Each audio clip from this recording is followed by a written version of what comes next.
Welcome back to Tap In Sports. My name's Kamari. Make sure to go ahead and hit that subscribe button, tap that like button.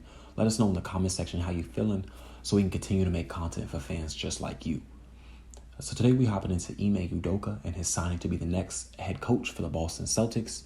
The Celtics were actually weighing a couple options. We heard them talking about Darwin Ham, potentially Chauncey Billups. The name Jason Kidd was thrown around. But the person they decided to go with was Udoka. Udoka comes from Portland. He graduated from Jefferson High School and then eventually played at Portland State University, where he averaged about 14.5 points a game and 7 rebounds. After that, he didn't go straight to the NBA. He went to the NBDL, where he was drafted 39th. He began to play for the Charleston Low Gators. While in Charleston, Udoka received a couple stints with the Lakers, also with the Knicks, but he was briefly waived. In 2007, he did realize his dream, and he began to play for his hometown team, the Portland Trail Blazers, where he had a solid season, averaging about 8 points a game and starting 75 games that season. Following that season starting in Portland, we saw him go to San Antonio, he went to Sacramento, and he went back to San Antonio before finally ending and retiring in Spain.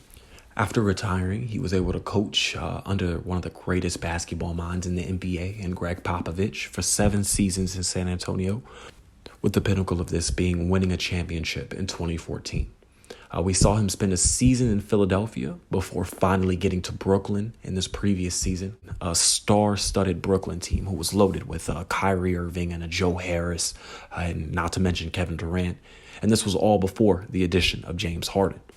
The injury bug struck Brooklyn hard all season and throughout the playoffs, as they only played 8 games together throughout the regular season, and we saw in the playoffs James Harden and Kyrie Irving went down. With all that being said, the Boston Celtics are coming off a disappointing season in 2020, finishing the year 36-36, which gifted them that 7th seed and a play-in game against the Wizards.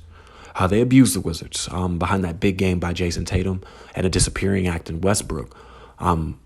But they still lost in 5 games to Brooklyn.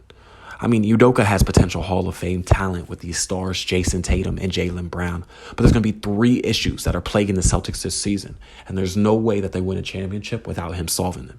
Number 1, can they find a suitable scoring point guard who can complement their stars? Since the departure of Rajon Rondo, the Celtics have tried to put pieces like Isaiah Thomas in, Terry Rozier, Kyrie, Kemba Walker. None were the answer. None could perform in the playoffs. None were healthy in the playoffs. So can the Celtics find a suitable guard to stretch the floor and to strengthen their back? The second thing that the Celtics need to do this season would be to get some second unit consistency. A championship contender needs to have depth. That's even what we see from a team like the Clippers, who had Terrence Mann step up and explode for a 40-point game in the playoffs.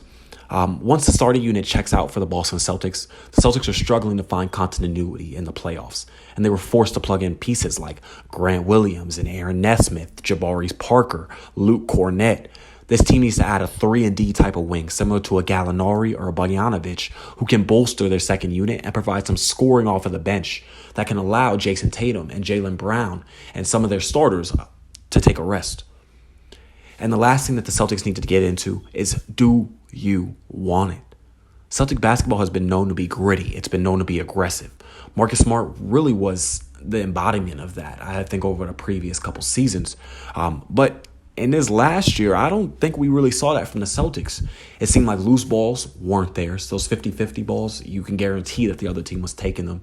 And games that were going down to the fourth quarter and overtime, the Celtics were not closing them out.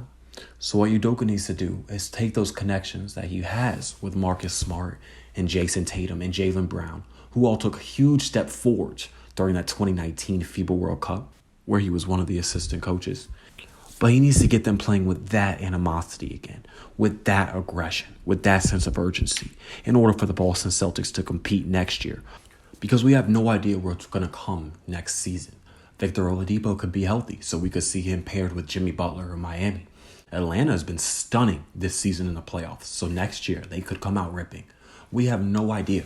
Even if you look towards the Western Conference, you see the Mavericks. They have Rick Carlisle, who departed and went over to Indiana to coach. We see Klay Thompson coming back healthy next year to pair back up with Steph Curry and Draymond and a 7th lotto pick. So who knows what next year will bring, but it's going to be on Udoka to get the Celtics prepared and ready to fight for another championship. So until the next video, make sure to go ahead and subscribe, like. Have a great day, y'all.